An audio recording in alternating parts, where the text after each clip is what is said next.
Olá, estamos nós aqui dando sequência à nossa série de vídeos que eu prometi aqui que lançaria no primeiro vídeo que fiz, fazendo a chamada aqui dessa série de vídeos, e eu prometi que estaria gravando outros vídeos em sequência daquele para trazer aqui esclarecimentos sobre alguns questionamentos feitos por mim aqui. Entre esses questionamentos, eu perguntei se você gostava de política, se você realmente é um cidadão, se você sabe qual é realmente a função de um prefeito, se você sabe quais são as atribuições de um vereador, qual o papel, sobre coligações, o fim das coligações, sobre quociente eleitoral, quociente partidário. Esses foram os assuntos que eu abordei no primeiro vídeo e que nós precisamos aqui, nesse vídeo, começar a tirar as suas dúvidas relacionadas a eles.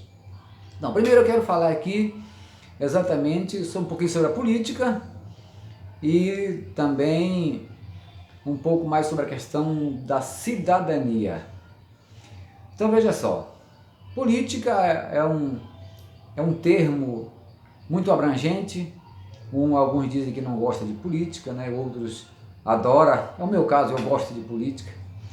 Mas a política, o que é política afinal de contas? A política tem vários conceitos, mas tem o conceito de um pensador que eu gosto muito, que diz que política é a arte da organização. Então, quando você se organiza, você está fazendo política. Quando você organiza sua casa, sua rua, seu bairro, sua cidade, estado, uma nação, você está fazendo política. Então, essa organização é política. Então, como é feito a nossa organização dos municípios, estados e União? Através dos poderes, os três poderes existentes: executivo, legislativo e judiciário. E nós vamos voltar aqui exatamente para os municípios. O que diz a Constituição no seu artigo 1º?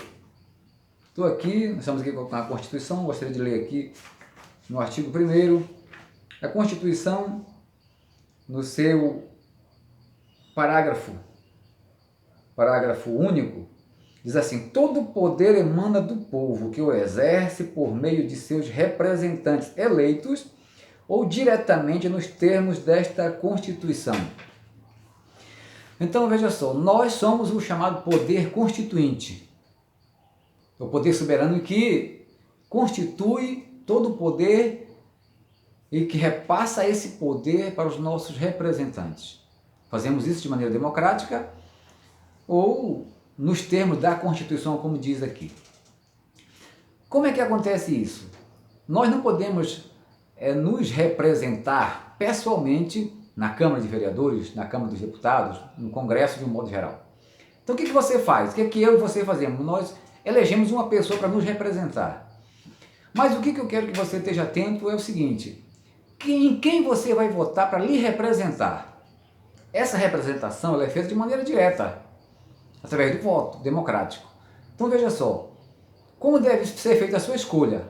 A sua escolha deve ser feita a partir do seguinte critério: você vai escolher alguém que pense como você e que agiria como se fosse você quando chegasse lá.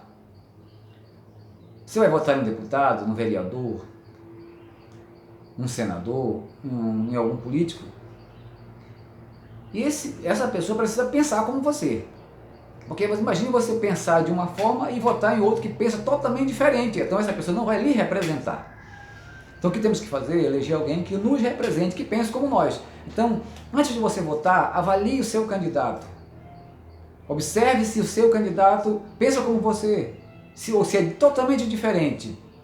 Porque imagine, só vou dar um exemplo aqui de vários temas polêmicos que nós temos na nossa sociedade. Eu só vou dar um exemplo aqui. Você, por exemplo, é contra a legalização das drogas ou a descriminalização das drogas. Você é contra. Então você vai votar num político que é a favor. Então o que você está fazendo? Essa pessoa não vai lhe representar. Você está votando em alguém que pensa diferente de você. Então o critério de escolha deve ser, esse é o primeiro critério: votar em alguém que pense parecido como você. Então avalie os candidatos Faça uma avaliação de modo geral, para que assim você possa votar em alguém que realmente lhe represente. Porque o grande problema está aí, é que a gente sempre vota, às vezes, em alguém que pensa totalmente diferente de nós. Então vamos ser mais criterioso na escolha dessas pessoas, né, para o ano que vem, ano 2020, que vai ser um ano eleitoral, né, em que nós vamos estar aí, né, escolhendo nossos representantes. Isso é uma obrigação nossa fazer isso. Então vamos fazer realmente uma escolha mais criteriosa. Vamos avaliar os candidatos, fazer uma escolha de uma maneira mais organizada. Não simplesmente pela empolgação. Né? Por quê? Porque essa pessoa vai lhe representar, como diz aqui na Constituição Federal. Então depois, em outro vídeo, nós vamos passar aqui qual a função do prefeito, do vereador, qual realmente o papel desses representantes. Vamos passar isso aqui em outro vídeo, não nesse agora. Outra questão que eu quero colocar aqui é a questão da cidadania. Eu fiz esse questionamento, preciso responder. O que torna você e eu um cidadão? Se você for ler em alguns textos, está dizendo lá assim, que é votar e ser votado. Mas não é só isso. Precisamos de algo mais para ser um verdadeiro cidadão. Então veja só, também a nossa Constituição Federal, ela nos garante alguns direitos. Entre esses direitos nós temos os principais, os fundamentais, que eles são o direito à vida, o direito à propriedade, direito à igualdade e direito à liberdade.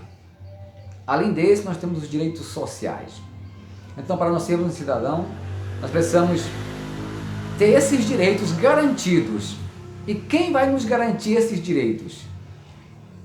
O político que nós vamos eleger para nos representar. Eles é quem vão lutar para garantir-nos esses direitos constitucional. Então, o fato de você votar e ser votado, direitos políticos, esse é um dos direitos que temos aqui na Constituição, é o suficiente? Não, você precisa dos outros direitos. Direito à vida é o primeiro, o direito principal, direito à vida. Então você e eu precisamos ter o direito à vida garantido. Nós temos hoje um problema seríssimo no Brasil de segurança pública, que está nos tirando o direito à vida. Esse direito precisa ser garantido. Não adianta nós termos boa educação, termos saúde, ter esporte, ter saneamento básico, se nós não temos o direito à nossa vida. Alguém chega, né, nos rouba uma propriedade nossa, leva o carro, leva a moto, leva o celular e ainda tira a nossa vida. Onde é que está o nosso direito à vida? É o primeiro de todos, está na frente. Então, direito à propriedade. A lei nos garante direito à propriedade. Você tem direito no seu carro, na sua casa, na sua moto. E isso não pode ser violado. A Constituição Federal nos diz, no seu artigo 5, inciso 11º, que a casa é o asilo inviolável do indivíduo. Ninguém poderá nela penetrar sem o consentimento do morador, salvo em caso de flagrante delito, ou para prestar socorro, ou por determinação judicial durante o dia. Tirando disso, sua casa não pode ser invadida por ninguém, porque você tem o direito à propriedade. O seu carro é propriedade sua, ele não pode ser invadido. Mas o que está acontecendo? Com a falta de segurança pública, alguém invade a sua casa, invade o seu carro, leva o seu carro, a sua moto, e se você vacilar, você também é morto. Então esses direitos nossos são violados. Então precisamos de pessoas que nos garantam esses direitos. Além desse direito, precisamos da nossa liberdade. Direito à liberdade é constitucional, precisamos que ele seja garantido. E também o direito político, nós já falamos aqui, precisamos ter garantido o nosso direito político, e para isso precisamos cumprir com a legislação vigente, né, do Código Eleitoral e outros. E também os direitos sociais. Quais são os direitos sociais? Aquele que lhe dá direito à educação, à saúde, a um salário digno, a um trabalho justo, em que garanta às crianças e adolescentes seus direitos, que garanta ao idoso uma velhice com dignidade e assim por diante, trabalho justo a todos. Isso e outros direitos nos tornam realmente um cidadão. Então, para que isso aconteça, nós precisamos fazer boas escolhas, porque tudo começa na política. ruim sem os políticos, pior sem eles, porque eles quem tomam as grandes decisões no mundo são tomadas pelos políticos. Quando reúne, né, as grandes lideranças, por exemplo, o G20, quem é que vai para lá? São os políticos. Querendo nós ou não, nós dependemos da política para que sejam garantidos nossos direitos. E você que não gosta de política, mas o problema é que na hora da eleição você tem que votar, sempre você vai lá e vota. Então por isso é importante você pensar um pouco mais e se informar um pouco mais desse assunto. Porque como dizia o grande Platão, discípulo de Sócrates, né? Grande filósofo, dizia assim, não há nada errado com quem não gosta de política. Simplesmente serão dominados a vida inteira por aqueles que gostam. Então, o que há de errado você não gostar de política? Nada. Simplesmente você vai ser dominado por aqueles que gostam e muitas das vezes por pessoas desonestas, pessoas corruptas, simplesmente porque você não tem interesse nenhum em mudar isso. Então vamos nos posicionar para mudar esse quadro. 2020 está chegando aí e eu preciso que a nossa sociedade esteja mais consciente politicamente, que tenhamos consciência política para que possamos assim escolher bem os nossos representantes e que realmente tenhamos nossos direitos constitucionais garantidos. Tá? Então, esse aqui é o nosso segundo vídeo da série, e o primeiro dos esclarecimentos que prometemos aqui, e nos encontraremos no próximo vídeo com toda certeza. Até logo mais!